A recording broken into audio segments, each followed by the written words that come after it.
Okay. Yeah, you're right.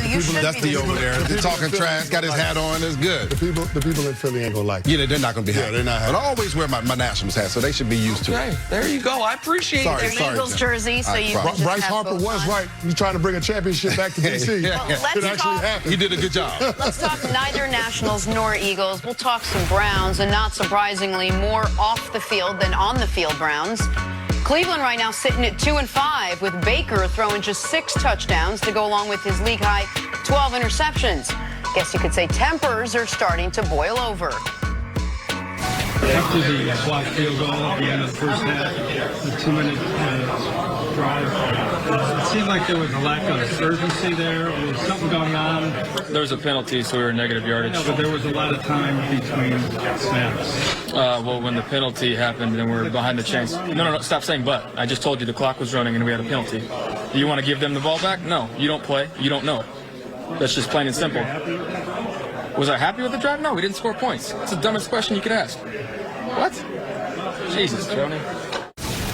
All right, so Baker doubled down after his comments, tweeting, "Everybody wants to hear the truth until they actually get it. I am who I am and always have been. Don't call it emotional when it's convenient, and then passion when it fits. I care about winning, so yeah, I'm frustrated. If I was to act like it's okay to lose, then y'all would say that I've gotten complacent. My sense of urgency is at an all-time high, and if I offend anybody along the way, well, then that's too bad." Brian Westbrook, you laughed a little bit when we were playing that, smiled maybe a guffaw or two. What'd you make of the latest from Baker? Well, I think when I have my franchise quarterback in front of the cameras, I want him to display a little tact. I want him to be a professional. I kind of want him to be humble as well. And unfortunately, that's just not who Baker Mayfield is. He's a guy that's going to be brash. He's going to be confrontational. And I think that's going to be a problem for him in the NFL. In the NFL, we have a way of humbling people. And when your talk and your media hype isn't superseded by your play, you're going to have a big-time issue. And I think that's what's happening to Baker Mayfield. Listen, their team has lost each of their 3 last games. They're 2-5, and he's thrown twice as many interceptions as he has touchdowns. He's not playing well. The team's not playing well. And at this point, he should be frustrated. However, don't take it out on the media. Be a professional. Find a way to win football games. Don't add more fuel to the fire. And to me, that's all he's been doing with all these media interviews, adding more fuel to the fire. Yeah, that's what the conversation should be about. This team being better at executing and Baker Mayfield not throwing the other team the ball. He's had an interception in every game that he's played this year and had an interception in their regular season finale last year. That's 8 straight games with turnovers from your quarterback. It's going to be hard to win ball games when you're doing that, but even beyond that, this continues to be the story for this Cleveland Browns team. Issues with the media trying to take on the us against the world mentality, and it isn't working for them because they're 2-5 and they don't really beat any teams that have championship aspirations. Only one win against a team that has playoff aspirations this year. A team that will be in the playoff pictures, which is the Baltimore Ravens. Now, when you look at the second half of their schedule, there are only 2 teams that we would consider in playoff contention, so they have an opportunity to rattle off some wins. But, you know, when you look at this whole situation, I think Baker Mayfield has to understand his station, which is being an extension of the front office and ownership. When you talk to the media, you're also representing them. So I just think that in terms of wanting somebody to be, a CEO in that locker room, Baker leaves a lot to be desired. Nick, you say he's a one-of-one in terms of his stature and being able to have success playing the quarterback position at that size. Well, I mean, he's also would be a one-of-one if he's a quarterback that can go out there with this type of attitude toward the media and everybody else and have success. I've been in the National Football League over a decade. I've never seen a quarterback have this type of attitude that has success individually or as a team. So it remains to be seen whether or not Baker can actually be successful playing that position, taking on this type of approach. It's also hard to imagine the guy that has this amount of lack of success that he's had to still have this same attitude. This attitude, you're right, it hasn't worked for him. It's not helping his football team. But Nick, and I can't believe I'm going to make your point a little bit. You can't tell a guy to change who he is. This is, I mean, I understand there's a way that he could massage it a little bit, but is your best bet to say, hey, listen, I know this is who you've been your whole life. Now I need you to change it for the benefit of the Because here's the optics? problem. Here's the problem. He has been a guy that is not going to be a good winner. He has been a guy who is going to tell you how good he can be and back it up. We have not seen him fail. So we can't be like, well, when they were 3-9 at Oklahoma, they weren't. He was great. he's had his rookie year when he's pointing at Hugh and doing all that stuff. He's setting the all-time rookie passing touchdown record, and the team is winning in the second half of the season. He's having success. Listen, you, Jenna Wolfe, and Colin Cowherd were, as far as on FS1, the two people waving red flags saying, I'd be careful with this kid. And I love the passion, but you have to include maturity.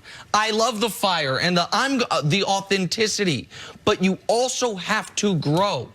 There is one of the things I'm about 10 years older than Baker, so I have that benefit. One of the things I've learned over the last, call it 5 years, is IQ is great, but EQ is equally as important. The emotional quotient. How can you handle yourself when you are in a big boy job with a big boy position?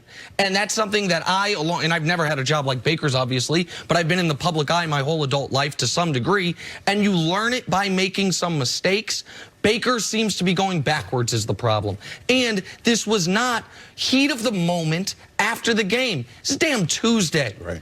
And that was not this was not Manish Mehta of the New York Daily News trying to poke at you repeatedly to try to get you to react. It was a legitimate question about the end of the drive in the first half that there's a legitimate answer to.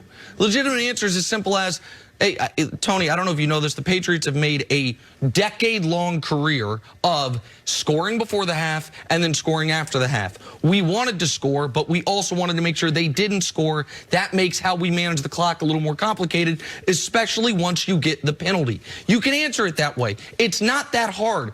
And Baker, and then the tweets after, doubling down on anyone picking on me as being a hypocrite, you're whining. And I can't abide the whining. Do you remember when the Texans, I think the Texans lost to the Panthers, Deshaun Watson came up to the podium. Right after the game. Right after the game. Not 2 days later, right after, and they asked him a question. And instead of just getting frustrated and answering it the way Baker did, he went through a very lengthy explanation. It was very inside baseball, very X's and O's. But he described it, and he said, this is where we were come from. This is our perspective. That's the way you should handle it. And we all lauded. We said, well, that's great. Look, we all learned something from it. Could Baker ever get to that point, or is that just never going to be him? I think that was going to be outside of the character of Baker Mayfield. We've never seen Baker humbled in that way. I think that quarterbacks in the locker room like Deshaun Watson, that plays well with your teammates. That kind of settles your teammates down. That says, listen, we're going to have confidence in that guy leading us. For Baker Mayfield, I don't know that that's the guy that I want leading us through the turmoil of an NFL season. There's going to be ups and downs, and if you got your quarterback going up and down with the rising current and down with the low current, that's going to be a problem. At some point, you have to be level-headed and be able to fight through all these things. Baker Mayfield just doesn't seem like he's built for that. That's going to be a problem. Here's the other thing about the Cleveland Browns. They have almost all their weapons offensively. They will get Kareem Hunt as well, but they have almost all their weapons, and they're still not doing very well. What are they waiting for to do well? They're not waiting for someone to come back from injury to start playing well. They have great wide receivers, and they have a very good running back.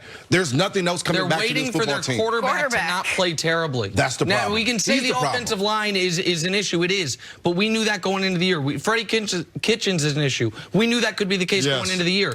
Baker Mayfield has been one of the 5 worst quarterbacks in football this year. Well, I didn't know that going into the year. As skeptical as Jenna was about the Browns, I don't think you expected that level of futility. And Baker's not dealing with it well.